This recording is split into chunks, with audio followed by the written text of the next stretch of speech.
Well, I'm being joined by Mr. David Des Roches, the former country director for Pakistan at the Department of Defense in the United States, and also the director for the Arabian Peninsula at the Department of Defense. Many thanks for speaking to Times Now. First and foremost, sir, your assessment on how things stand as far as this extremely fragile ceasefire is concerned between the United States and Iran.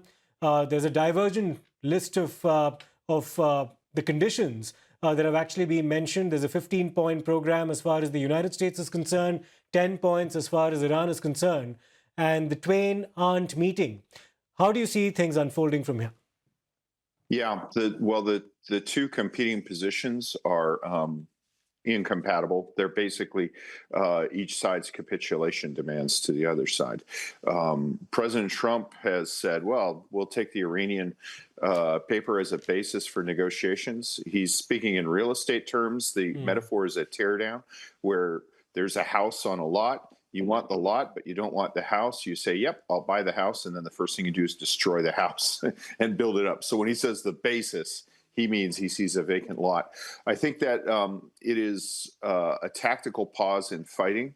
I think that in the short term, it is not possible for Iran to open the Strait of Hormuz to free traffic unless they explicitly say, we will not interfere with the Strait of Hormuz, and mean it. That's a huge climb down.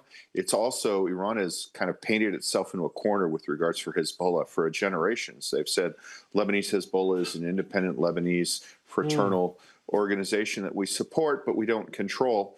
And they're a result of Lebanese dynamic. Now they're demanding that somehow this non-organic, non-controlled Lebanese movement has to be included as part of the ceasefire. It's going to be hard for them to do that because Israel's just not going to stop with Hezbollah. And, this is their last big chance to destroy Lebanese Hezbollah. So I think what we'll see is a decrease in the volume of fighting, but there will be attacks probably within 4 days, a resumption of attacks. And I think that one of the big impetus was the fact that American diplomats in Baghdad were attacked by Iranian-directed militias yesterday. Can you tell us about what Pakistan's motivations are in all of this? And do you actually believe that they might pull it off? Because we've seen resistance from all sides, including some extremely unsavory comments that were made about Israel by the Pakistani defense minister as well, that Netanyahu has now directly responded to. Do you think Pakistan could throw a spanner in the works here? Or is their attempts at mediation actually going to bear some fruit? Well, if mediation doesn't work, it won't be for a lack of Pakistani effort. I don't think that Pakistan will be a spanner in the works. I think it's quite possible that nobody is capable of mediating this, and Pakistan tried. But Pakistan is in many ways the best choice for this because, first off, Pakistan has represented the Iranian interests in Washington since the Iranian Revolution. So there's a lot of muscle memory there. There are Pakistani diplomats who have made an entire career of representing Iranian interests to the United States as the head of the interest section. That muscle memory, that routinized level of interaction can't be underestimated. The second reason is Pakistan is one of the few countries that has good relations with the United States, with Iran, even though they launched an airstrike into Iran after Iran fired missiles into Pakistan, and with China. And one of the key factors that we don't see here is with Iran imposing tolls on neutral civilian shipping, to include India's shipping, but also China's shipping. That's unacceptable to the United States, but it's also unacceptable to China. China is happy to be very quiet here because they see the United States exhausting itself against Iran. But many of the American concerns are secretly China's concerns as well. And Pakistan is one of the few countries that has really good relations with both the United States and China and has a substantial presence. And then finally, the capital, Islamabad, is like Washington, D.C., an artificial city, but it is very easy to control and seal off for the Pakistani authorities. So it's one of these places where you can get people in and guarantee a degree of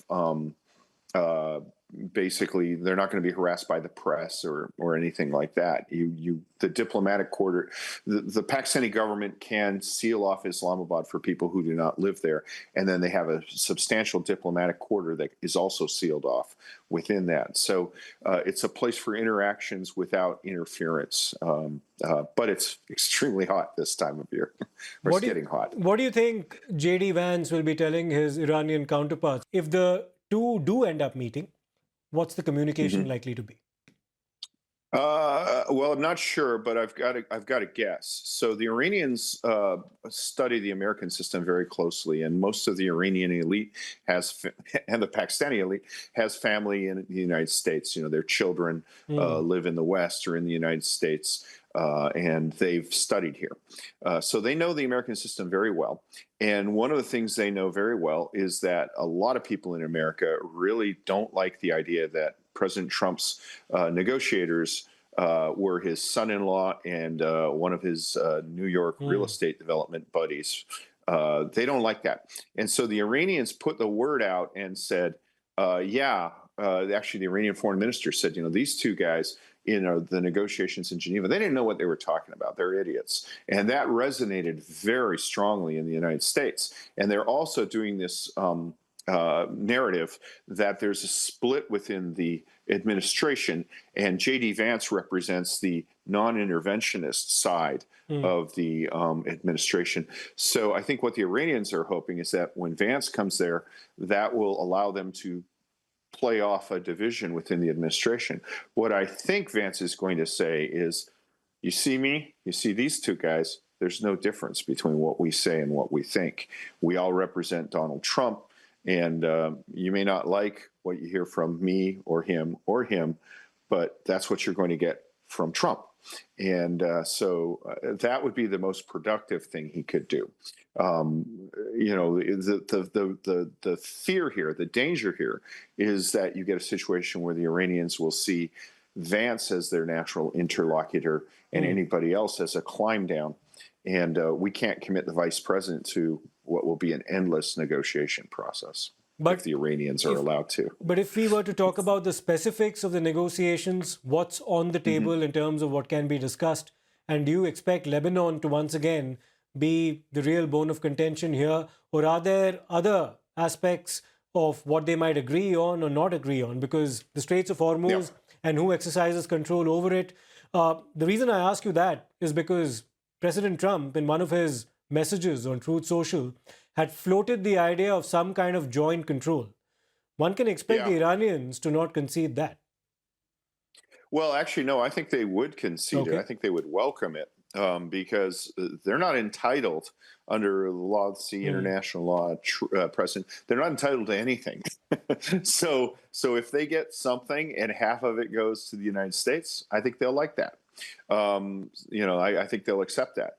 But what happened was America's allies and America's partners, such as India, when they heard that, I think they put the word out saying that is unacceptable. And I think that was just some, the problem with President Trump is, his undisciplined nature, his detachment from Washington's traditions of diplomacy and statesmanship, those allow him to cut a lot of Gordian knots in the bureaucracy because he doesn't care for precedent or these things. But the downside of that is occasionally he just lets fly with a wild idea. And I'm sure that I cannot imagine a single person in a position of responsibility in the U.S. government or in our allied or partner nation coming to him and saying that was a good idea. So I think that idea is going to die very quietly off to the side. The U.S. is going to say, look, the straits have to be open now without conditions, without tolls, without a requirement that they transit Iranian territorial waters. And I think that the Iranians are going to say, well, we cannot be in a position to have the United States ever attack us again, which means that you have to abandon your Arab partners in the region and basically leave the whole region. And I don't think that either one of those conditions can be met right now. What the United States is offering is not very attractive to the Iranians. What they're offering is we will not step up these attacks. And I think part of the Iranian calculus is they think the United States lacks the ability to do that, which I would say is a very big mistake on their part if they think that way. Okay, that'll be a miscalculation. But on the opening up of the Straits of Hormuz, Hmm. the Straits of Hormuz were open before the 28th of February, right? Yeah, So yeah, right. if the Americans offer the Iranians a choice of opening up the Straits of Hormuz and returning to status quo ante, pretty much, then Yeah. why would Iran consider that to be a problem? Yes, of course, it loses the leverage that it currently has now, having blocked the Straits of Hormuz, and there are, of course, talks of levying a toll of $2 million per vessel. But if Iran were to return to status quo as it existed before the 28th of February, why would it not accept the offer in exchange for peace? Yeah, they would accept the offer if that was there, but that would require the United States to abandon its demands that, for example, Iran give up on enriching uranium, that the nuclear program be ended, that the ballistic missile program be ended. Those are significant concessions for the United States. There have been murmurs in the defense infrastructure that on the nuclear front, because the nuclear storage areas have been bombed, this idea of doing a commando raid is not feasible. You have to move in earth-moving equipment and clear the rubble. You basically have to control the ground.